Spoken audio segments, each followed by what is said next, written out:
My name is Tom Kinder. I'm a pastor of this church, and it is my joy to welcome you to the William Sloane Coffin address and to introduce our speaker. Our congregation has been going through a process of discerning our calling and our future direction. Our entire vision is, don't look now, but it's printed on your pew card, but we've been focusing on just one sentence. And that says, we intend to be a force, not merely a presence, affecting positive social change for peace, justice, and the care of God's creation. So like everyone else here, I imagine, we are asking how we can best serve in this time of crisis in so many issues, economic inequity and racism, bigotry, refugees and immigration, gun violence, the erosion of democracy, and we could go around the room and many, many more. Our congregation has reached consensus that among the first steps we take, we will be studying Jim Antal's new book, Climate Church, Climate World. I'm going through it myself for a second time now, and my amazement and my gratitude continue to grow. This is exactly the book that spiritual communities need, and that means that it is the book that the world needs. Because as our neighbor and Jim's good friend Gus Speth points out, the solution to all these issues is the same. It's all ethical, moral, and spiritual. Gus wrote in his book, The Bridge at the End of the World, many of our deepest thinkers, and many of those most familiar with the scale of the challenges we face, have concluded that the transitions required can be achieved only in the context of what I will call the rise of a new consciousness. For some, it is spiritual awakening, a transformation of the human heart. For others, it's a more intellectual process of coming to see the world anew and deeply embracing the emerging ethic of the environment and the old ethic of what it means to love thy neighbor as thyself. But for all, it involves major cultural change and a reorientation of what society values and prizes most highly. So speak of Gus. Jim's book is a roadmap to help spiritual communities speed that cultural change and reorientation of society. And he could not have talked this talk that we so much need if he had not walked the walk. As Bill McKibben says, as long as there has been a serious climate movement in the United States, Jim Antal has been at the forefront. The world owes him a mighty thanks. So I'm sorry that Gus Speth and Gus and Cameron were not able to be here. I wanted to have Gus do this introduction. But I wrote and I asked Gus what I should say, and Jim, you may wish I hadn't. Because this is what he replied. Tom, I appreciate your interrupting my vacation to see if there is anything at all positive that I might remember about Jim Antal. Well, I first met him when we were in jail, where he has been found quite frequently. He was well behaved then, one of the best jailbirds I know. He said you laugh. It is when he is released that he is a problem. A problem to the established order. Jim is a man of few words, but he forgot that. He also rarely laughs, but he forgot that too. He has got God's number, and to repay, the Lord has given him the mission of saving us from our climate sins. If there is anyone who can do that, it's Jim Antal. I would follow him down any cell row. I am trying to remember of whom he reminds me. I think it was my preacher Yale in the early 1960s. Gus Speth. With no further ado, Jim Antal.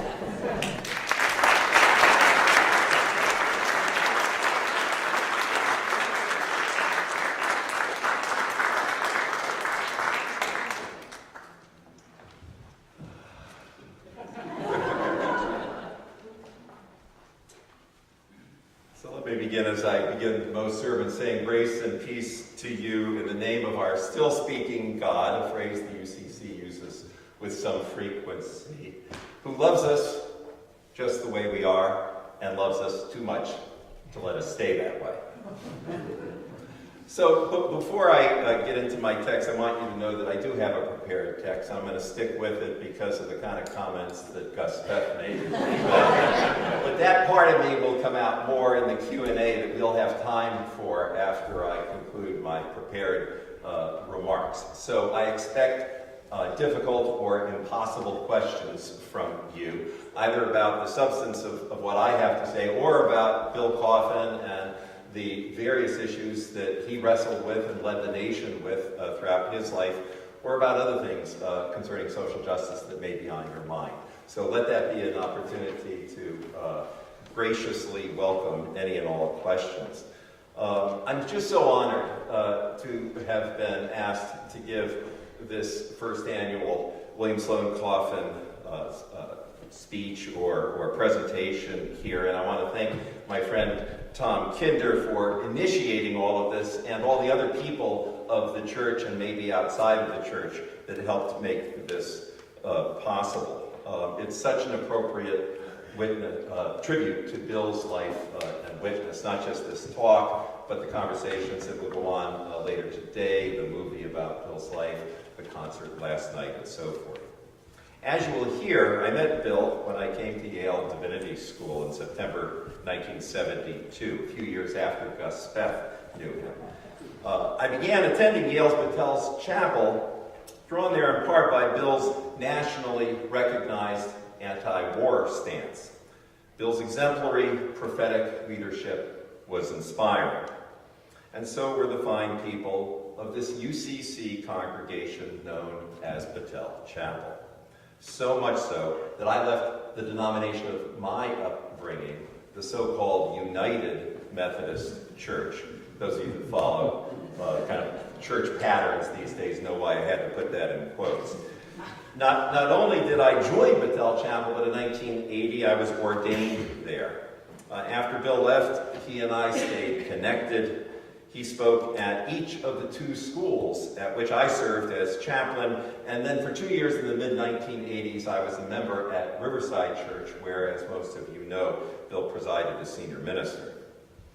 I want to begin with a brief story about preaching.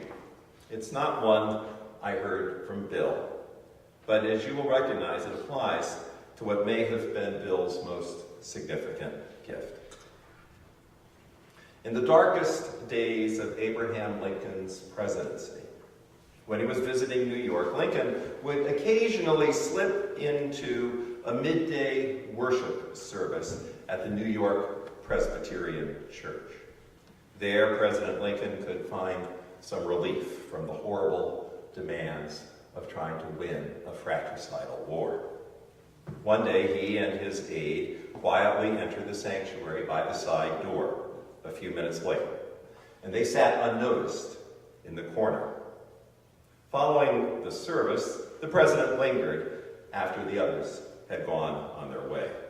Finally, his aide said, "Mr. President, what did you think of the sermon today?" Mr. Lincoln replied, "I thought it was eloquent, well thought out, and powerfully delivered." "Then you liked it?" the aide continued, trying to fill the silence. "No, it failed." And Lincoln continued, "It did not ask of us something great." At a time when the nation was engulfed in devastating grief and divided by irreconcilable divisions, Lincoln recognized what Bill later came to exemplify: that it was up to those of us who are called to lead the church to ask God's people, to ask of them something great. I'm not the only person here today who has heard or read hundreds of Bill's sermons. And whether from the Yale pulpit or from at Antal Chapel or from the nation's pulpit at Riverside Church, more often than not, Bill asked of us something great. He extended the horizon of people's hopes.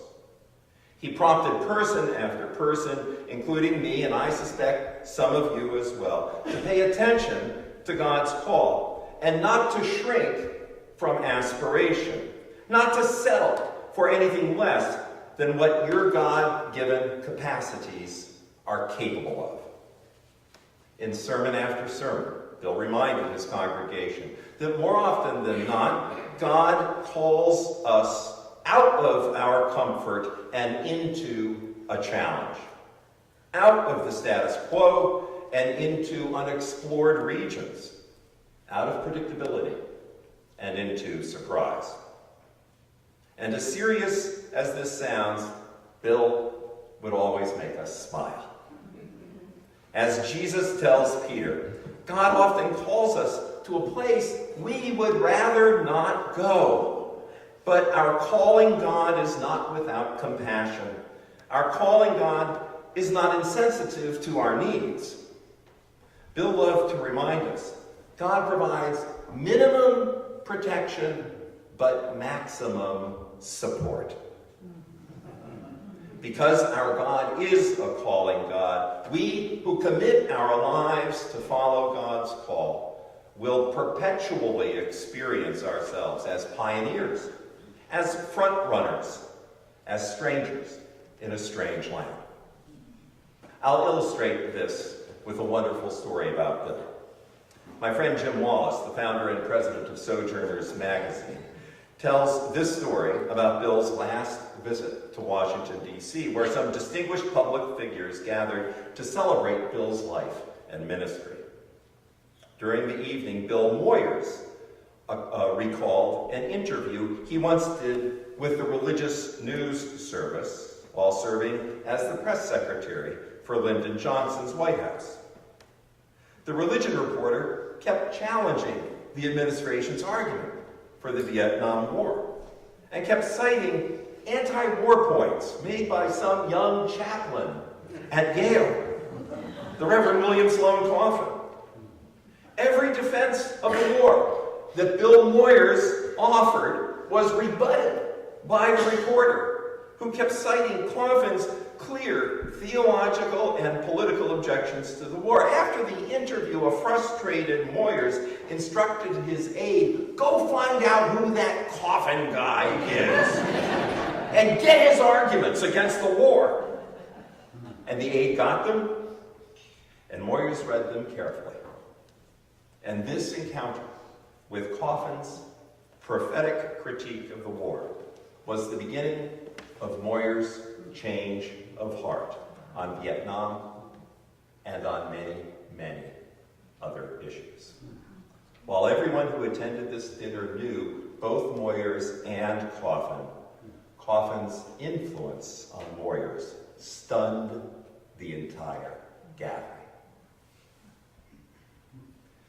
Bill impacted my life and calling in so many ways, but perhaps the most significant was as a model of faithful institutional leadership.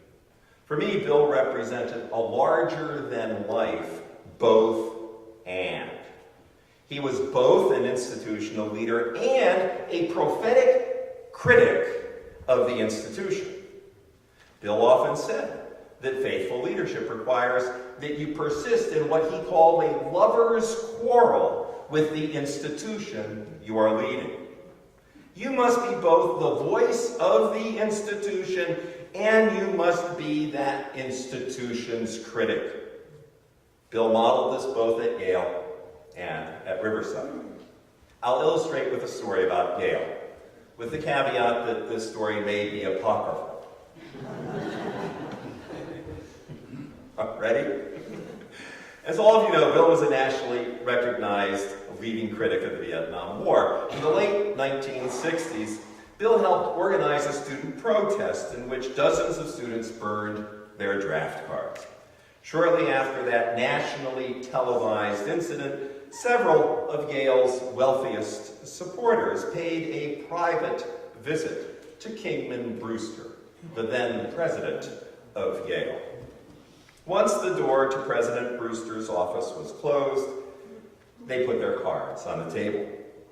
They represented a larger group of wealthy, generous Yale alumni who together were able and willing to make the largest financial gift in Yale's history. But there was one demand. President Brewster would have to fire Bill Coffin. As the story was told to me, President Brewster ended the meeting cordially and without providing a response. Now, Kingman Brewster was not a church-going man.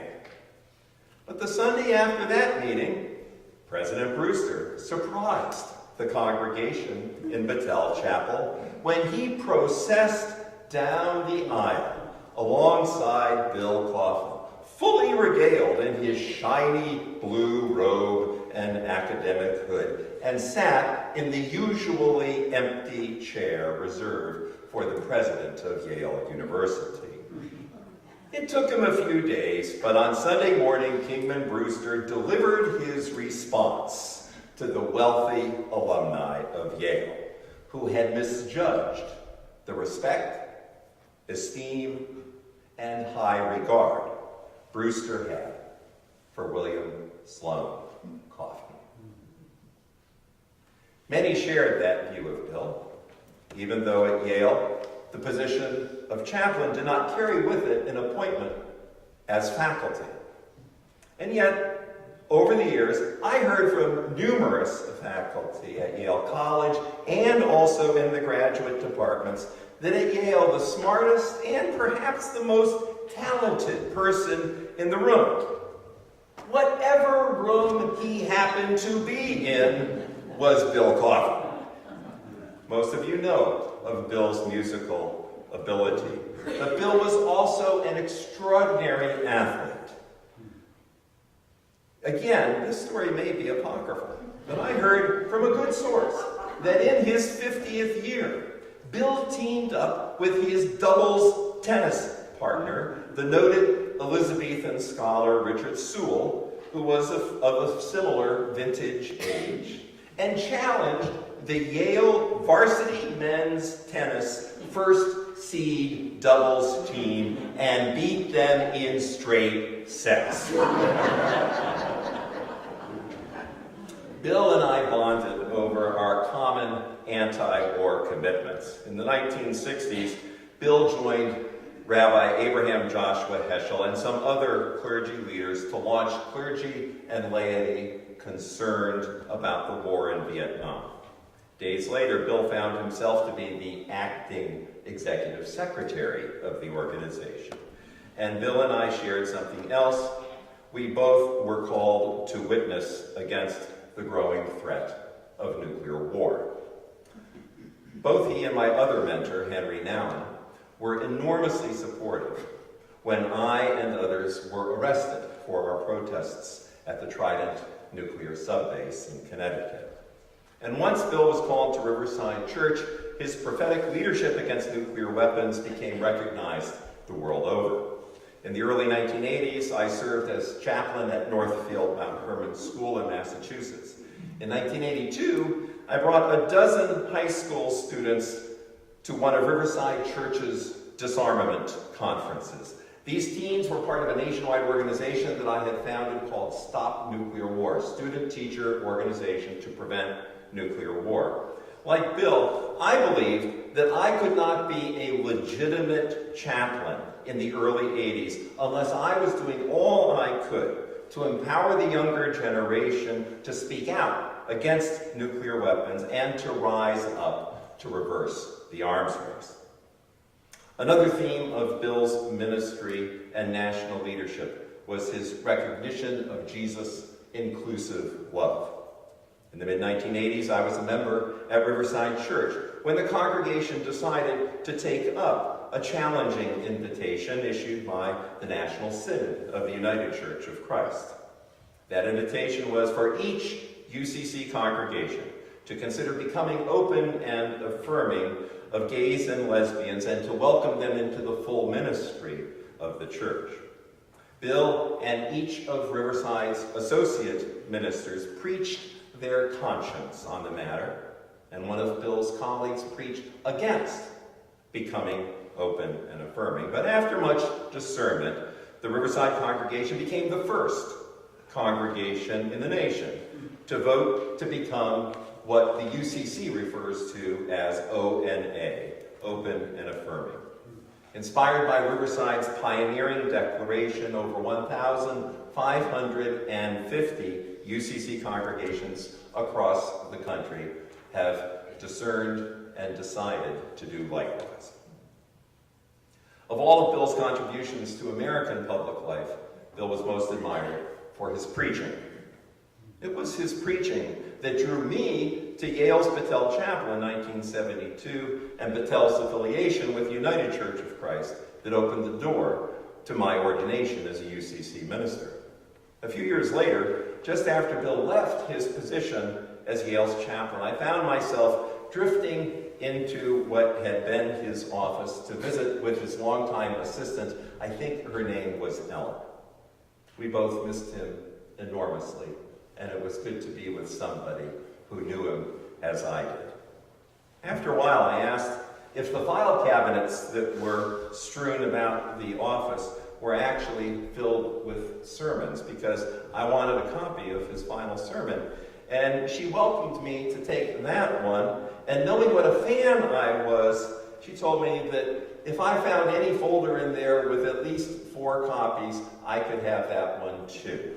And so 2 hours later, I left with countless mimeographed and many dittoed, raise your hand if you remember dittos, all right? Many dittoed copies of Bill's sermon. And you know what? If you encase a ditto sermon in a very tight file, so it's more or less airtight, it doesn't fade.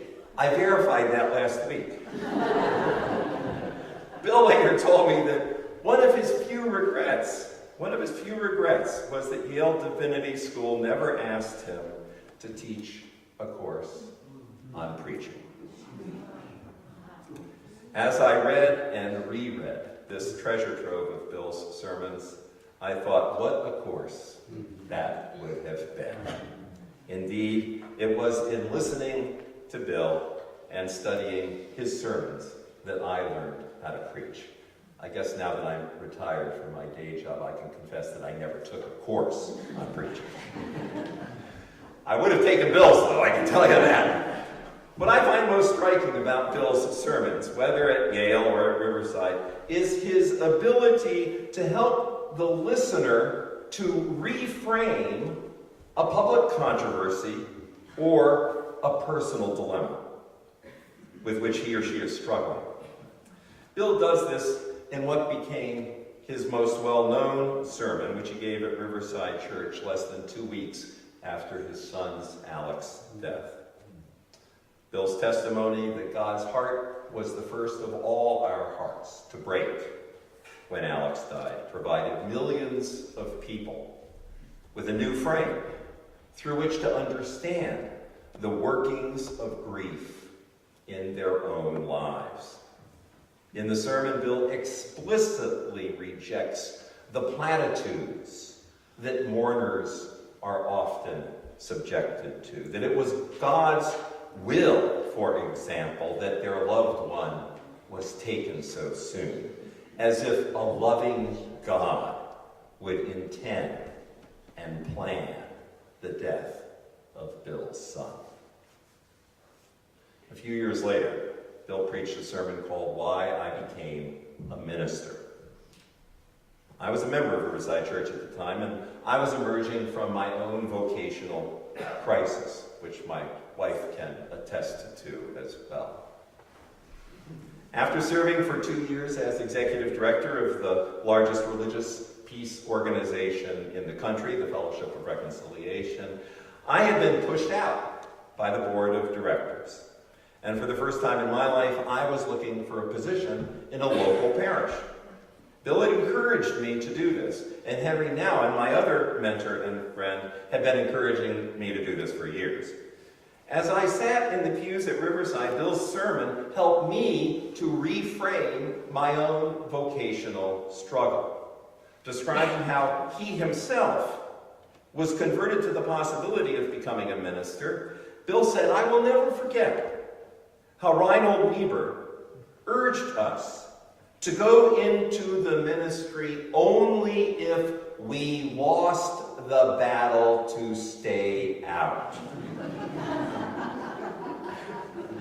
Niebuhr painted a picture of the woes of the world, including American racism and poverty. He spoke of the need for church people to protest injustice in the name of God and human decency. Niebuhr said that ministers who knew what they were about, who had the courage of their convictions, and who were good pastors, probably had more freedom to say and do what they wanted than people in any other vocation. Well, as grace would have it, I heard Bill preach those words just as I received the call to become senior minister of a church in Newton, Massachusetts. Bill's testimony of his own story gave me the confidence I needed to reframe my understanding of my own call to ministry.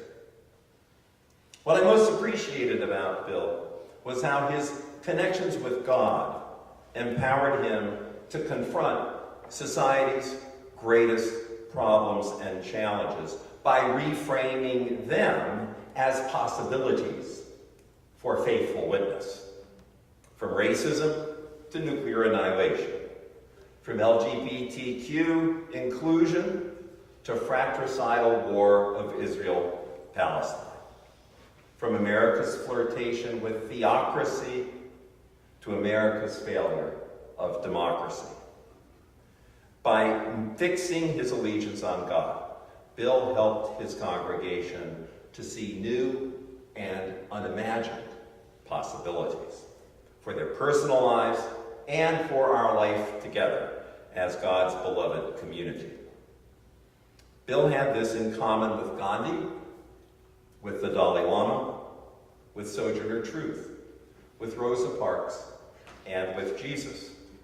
When faced with a devastating moral conflict, they all believed that God would reveal a still more excellent way if only we would seek it wholeheartedly. It was Bill's courageous faithfulness that allowed him to stare down the existential threat of nuclear annihilation from the nation's pulpit at Riverside Church. Just as Martin Luther King Jr. refused to segregate his conscience and connected civil rights with both economic rights and the war machine, Bill tirelessly focused on the sin of nuclear weapons and how they sentenced our society to a silo of fear. Because Bill's prophetic voice did not hesitate to speak to the greatest and most insurmountable challenges our society faced, it's no wonder that early on he used his voice to draw attention to the growing environmental crisis. So universal were Bill's insights that I can quote from his book, A Passion for the Possible, written in 1993, and you would think I'm making the case for the Green New Deal. Listen to this from 1993. Ready? It is a great mistake to talk, as many political leaders do, of balancing the needs of the economy with those of the environment.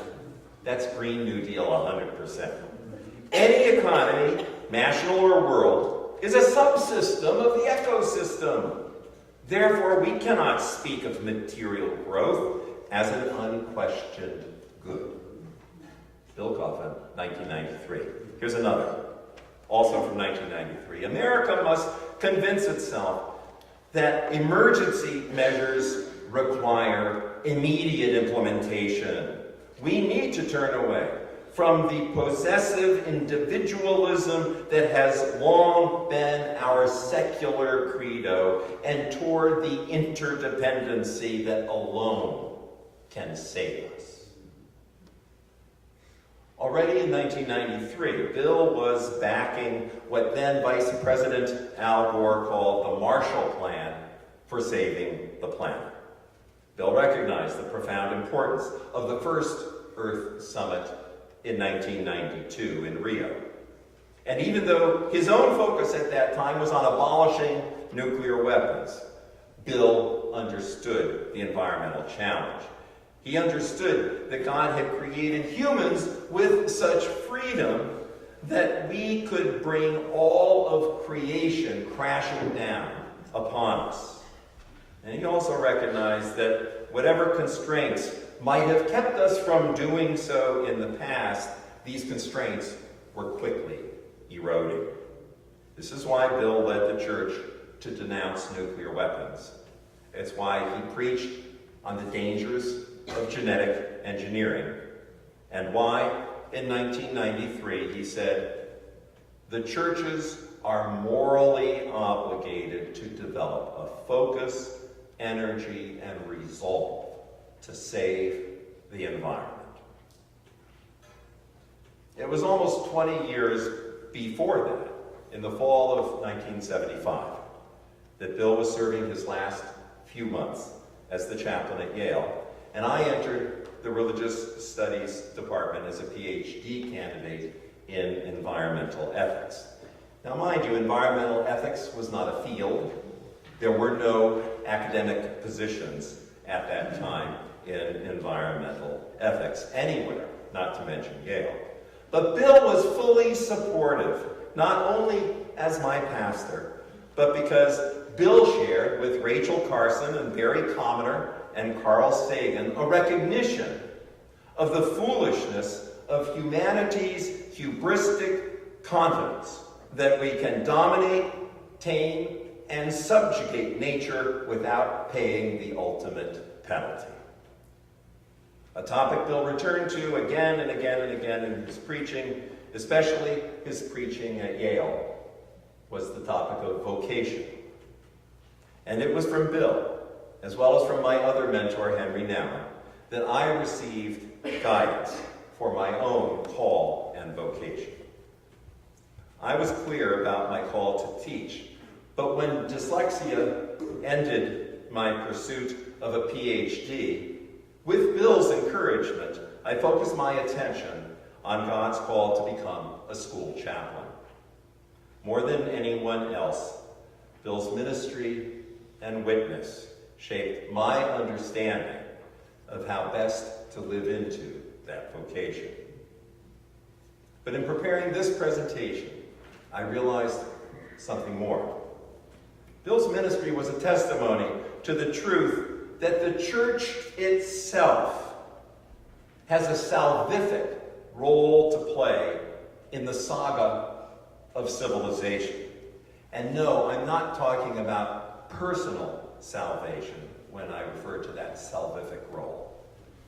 Bill helped shape my understanding of the vocation of the church. Having reached a mature age just as World War II began, Bill experienced firsthand the human capacity for evil. By studying Walter Rauschenbusch with Richard Niebuhr, Bill understood that it was up to the church to resist such evil and rail against injustice of any kind.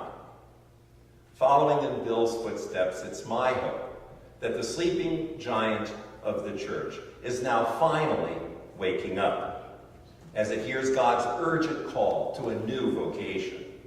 Yes, the earth is the Lord's, not ours, to wreck.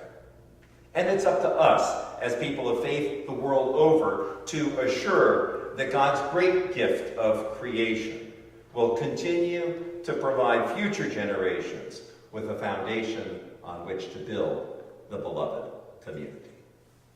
Thank you.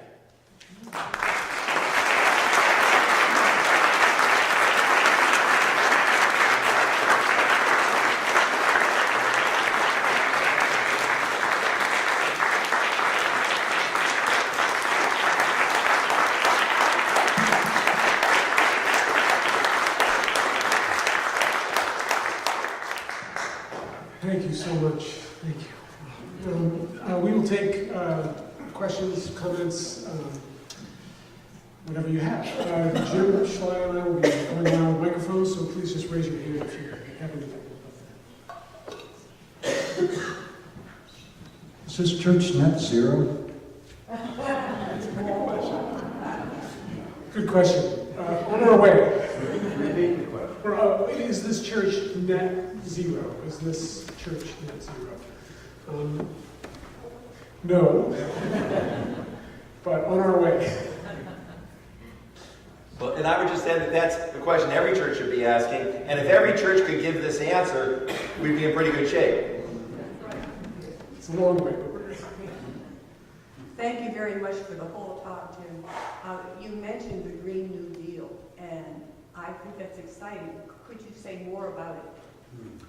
So, first of all, this question was not kind of prompted before the gathering. I could go on for 2 or 3 hours, actually, about the Green New Deal. I am right now in the process of drafting what, if it comes to happen, will be the third resolution that our national church has passed. The first was on divestment. The second was a rejection of Trump for having taken the U.S. out of the Paris Climate Accords. And the third is, hopefully, to endorse the Green New Deal. For our denomination, our national gathering in June, to endorse the Green New Deal. Here's what you would never imagine, but you all should know about the Green New Deal. And that is, it's not just about climate change. It's also about changing the fundamental economics of American life.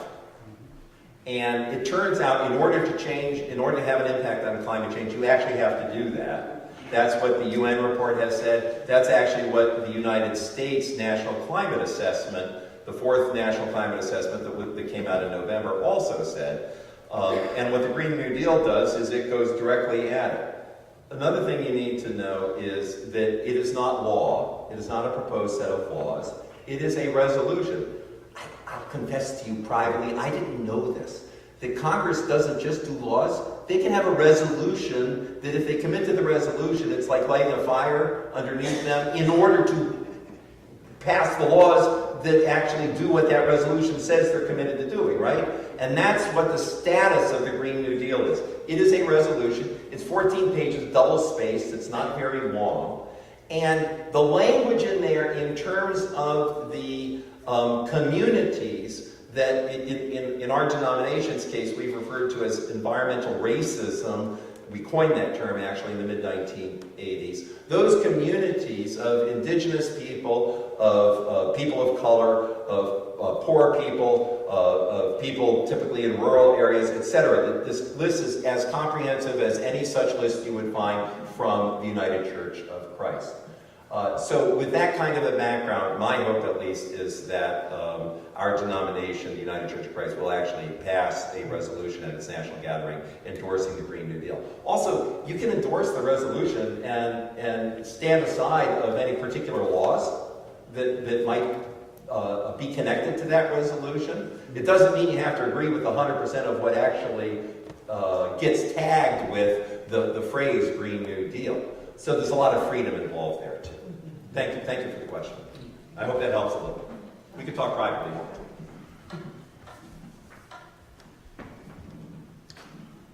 Thanks for your talk, Jim. I'm engaged in small town government locally, and I find it fascinating and frustrating in alternating events that this conversation has definitely come alive in the last 6 months in a very different way. It seems like we have a sort of national and also local inflection point.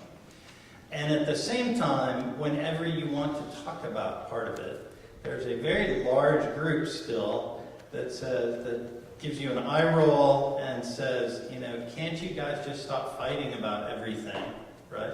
As though the mere raising of something uncomfortable is political bickering, right? Because we are certainly attuned to a lot of political bickering. So what's your recommendation for how we evolve these conversations so that we bring those folks into the conversation, so that we try to heal that disgust, right? And engage people in this conversation? What a great question. The first thing to take on, this is the right challenge for all of us, and to take this on, the first thing we have to just keep telling ourselves is change is hard. And I love the first question, which is a question about moral consistency, right? So one of the things I do in all of my climate talks is I tell the audience, listen, I took the half-hour quiz that you take, and I give them the website reference about how big your carbon footprint is. So I'll tell you that my carbon footprint is less than the average American's. Big surprise, right? It's still the case that if all the people on the planet had the same carbon footprint as me, we would need 4.23 Earths. No kidding. Yeah. So the change is hard, right? I've dedicated my life to this topic on climate change for, at past city, but 20 years at least, and change is hard. So mindful of that, of course, there's going to be people who want to distract, they want to push back, they want to talk about something else. And what Catherine Hayhoe, who is our most prominent current climate scientist, who is also an evangelical Christian, she is the leader. If you just look up Hayhoe, Hayhoe, look at any of her, she has little 5-minute web messages of how to communicate on climate change, and all of them is 30 of them, and they're all an answer to this question. And essentially what she says is connect with whoever you are talking with in terms of values you hold in common.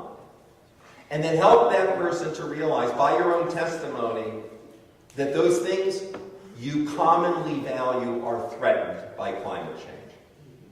And once the person can begin to face and admit that, the likelihood that they will join you in common cause is amplified hugely.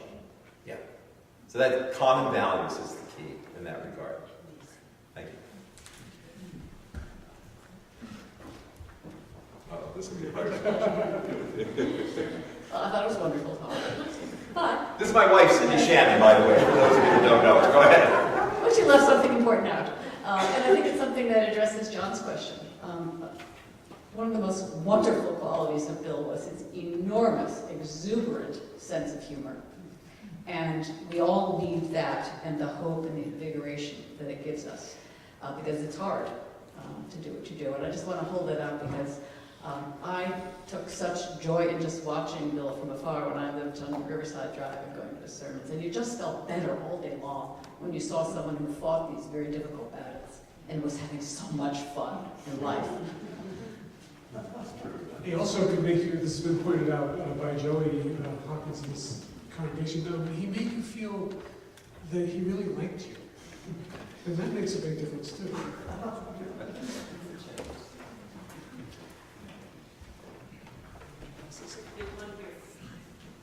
Hi. We all know that fear generates evil.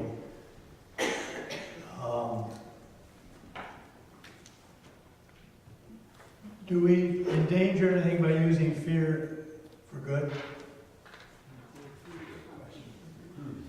So this is a deep and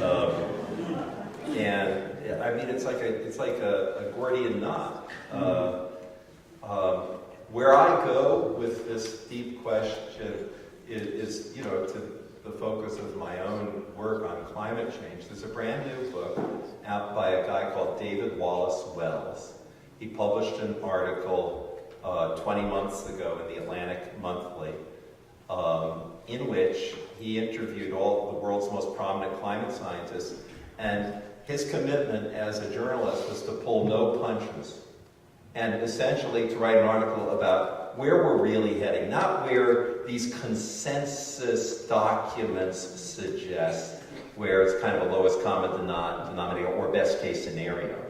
So he wrote this article, and God, everybody came out of the woodwork criticizing him, and now, just within this past month, that article has become a book. And he is unambiguous that, and willing to raise his hand to the point of what your question is, saying, listen, I'm willing to be the sentinel of fear on this issue because, and we all sort of know this in our bones, but it's actually a scientific, neurological fact, because 40% of our brain is dedicated to fear. 40% of our brain will make us scream if a mouse runs out in front of us. And 0% of our brain is capable of strategizing and understanding climate change. 0%. Because there has been nothing in the 2 million years of human evolution that has required intergenerational adaptation. What happens is each generation adapts, and then we pass it on, and you guys all know Darwin, etc., right? So is David Wallace Wells a good guy or a bad guy for having written 200 or 300 pages, which is just, even for a guy like me, and believe me, I know all the science and everything there is to know about climate change, reading David Wallace Wells is scary. Because he finds ways to really personalize it. And, Cindy and I have our grandchildren visiting with us this weekend. We're maple sugaring on our property over in Norwich with 43 buckets, as a matter of fact. We got almost 2 gallons. It's so exciting. But I'm going to go down in the basement with my 2 grandkids sleeping upstairs and read David Wallace Wells, right? See? So this is a deep question. I've responded, but I haven't, of course, answered your question. There's one other thing that immediately comes to my mind, and maybe to many minds sitting in here in regard to this question, and that is our current president and his what typically motivates his, to the extent that he has strategy, his strategy of communication. And I don't know, 80% of that strategy of communication is recognizing that fear is one of the most important, if not the most important tool in the toolbox when you're trying to prompt solidarity of those who back you. And that's why our whole country, and indeed the whole world, is now subject to that kind of fearful rhetoric by our leader. Thank you. That's as deep as questions get. Thank you for coming here today. This follows on that. I just finished Wallace Wells last night, and I am terrified and ready to act. But my question for you is, as a grandmother and a teacher and a human being, how do we prepare children for this? What do we do for children? So before I respond to the question, I want everybody to hear what she said. There was an and, right? Terrified and prepared to act. She's also partly responding to your question about fear, right? So that's really important. Now, to answer your question, I don't know how many people in the room know that 8 days ago, right, today's Saturday, right? 8 days ago, there was a worldwide strike by kids from school for climate change and climate justice. 1.6 million kids skipped school worldwide in 2,600 towns and cities, 128 countries on every continent, including Antarctica, if you want to get like geographic about it, right? Okay? And so in terms of what we tell kids, what I would do if I were teaching again, I taught for 13 years, mostly high school during that time. What I would do is I would take the classes that I taught and expose them to their peers. These are what your peers are saying. These are what your peers are doing. What do you think? And I would encourage them and essentially empower them by that kind of a lateral kind of a connectedness. Because, Greta Thunberg, I don't know how many of you have heard, she's the reason these school strikes are going on. Last August, this is a story worth telling, I'll keep it brief. Last August, just as a kid, she's autistic, she's from Sweden, she's known about climate change since she was 8. When she was 15, in August, she decided she would strike for climate in front of the parliament in Sweden every Friday. She's very smart, so skipping school was no big deal. And she started doing that, and then the people began hearing about her, and then TED Talks, they were doing a thing in Sweden, like a TEDx thing, and they asked 15-year-old Greta Thunberg to talk. Google it. It'll blow your mind. 15 and a half minutes of Greta Thunberg, speaking really slowly, really focused, saying only words that matter because she's autistic. She only speaks when there's something to say, right? And that gained her enough notoriety that when the COP conference, the Committee of Parties, which is the climate change UN group, when they met for their 24th year, let's actually make the changes, gang, in Poland, in January, they invited Greta. She doesn't fly, right? She doesn't fly because it hurts the environment too much. So she takes the ferry over and then takes a train over to Poland, and she speaks with the General Secretary of the UN right next to her. And she basically wags her finger at them for inaction. Then a month later, the richest and most famous people in the world gather in Davos. They invited her. She doesn't fly. She took the ferry. She took a 33-hour train ride. When she arrived in Davos, 2 things happened. First, as the train was pulling up, she noticed, they went past 2 airports, and she later asked and was told 3,300 private jets. They gave her a luxury suite. She said, "No, thank you. I'll sleep in my tent." It was 5 degrees Fahrenheit. Then she had about 5 minutes of their time. These are the richest and most powerful people in the world. And she dressed them down.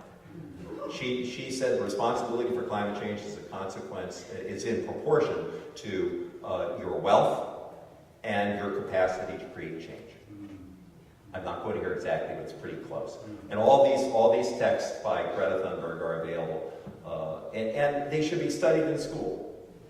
They should be studied in school because she is as eloquent on this issue and on personal responsibility, which is what your question was about, as Abraham Lincoln was on societal responsibility in relation to war. I put her in that category.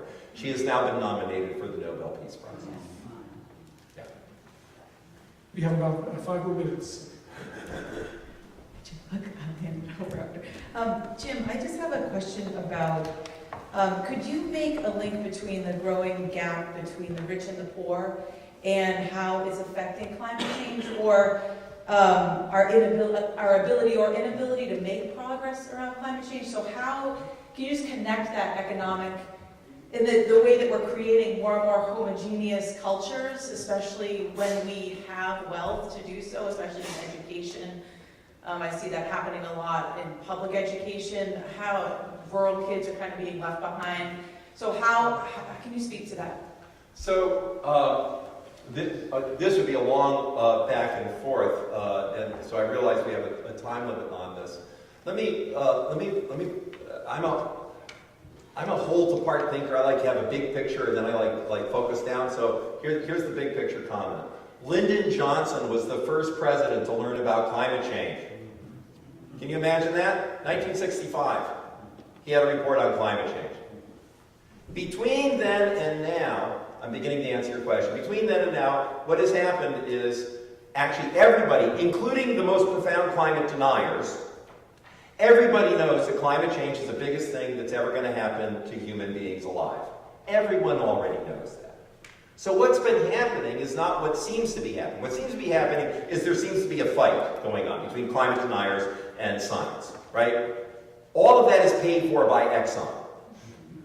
Exxon hired the people that the tobacco industry had hired before.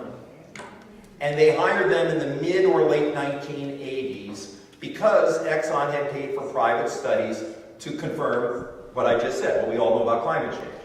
And once they learned that, they hired these expert media people in order to initiate the climate denial system, in which America is the only place where that takes place.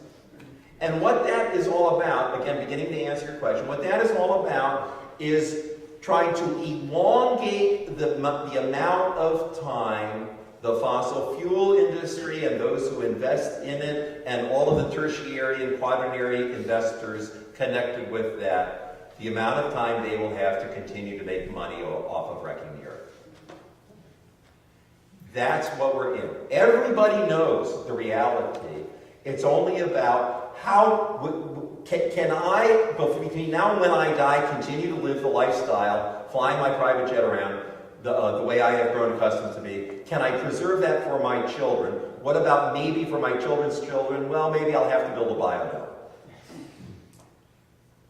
I will say this in this context. I don't think I would say it to a newspaper reporter. But I have no doubt that Jim Chaney, when he was convening private meetings with the oil executives in the White House, was himself, already committed to doing something like a biodome and recognizing that the use of American military would be to protect him and his wealthy cronies once climate change occurs. Don't think for a minute that the Exxon executives and all the rest don't know that's what we're in for. Or they are fantastically, and in a way that has no scientific support, hoping for some technological fix, which is what many, many people who are not scientists, but who know a little bit about science, kind of hope for. My family are all scientists. That's my background. I was going to be a scientist, but I took this odd turn, thanks to Coffin and maybe a few others. So the economics and climate change are really, really connected. And if it feels like you're banging your head against the wall, you are, because these are entrenched, powerful forces that need to be upended. Which is why if Gus Speth were standing here, he and I could then go into phase 2 of the response to say that you need to leverage your two most prominent assets, right? One are your financial assets. Not everybody has financial assets, but many people do. That's why we have a divestment campaign. And the other is your body. And we leverage our bodies through civil disobedience. We leverage our bodies through speaking out. We leverage our bodies when we write letters. We leverage our bodies in all kinds of ways. So that's just the beginning of a response. Thank you. And I'm afraid Did I use up the 5 minutes? Yeah, I'm afraid that we have to, and I want to go back though to the question about net zero. I've been here a year and almost 2 years going, but what has happened in this church happened before I got here. I know that we get our electricity from a solar source. I know that a lot of insulation has been done. I know that light bulbs have been changed, and I know that at our as we were discerning how we would be a force, not merely a presence, that in the conversations there were people who talked about this, that we need to go further. So when I say we're on our way, I think we're on our way. Why did you say no then? It sounds like you're well on. Well, you asked net zero, and 0, 0, and 1, 0. So is that now, those of you who've been here longer, am I doing fair? Yeah, okay. And on we go, and on we all go, and on we go to this feast of refreshments, of informal conversation with Jim, and this amazing, look at the people, look around you. Look around you at these people who are here. We are not alone. We are not alone, and we are not weak. We are not without resources. Okay? So let's go have fun. Thank you, Jim.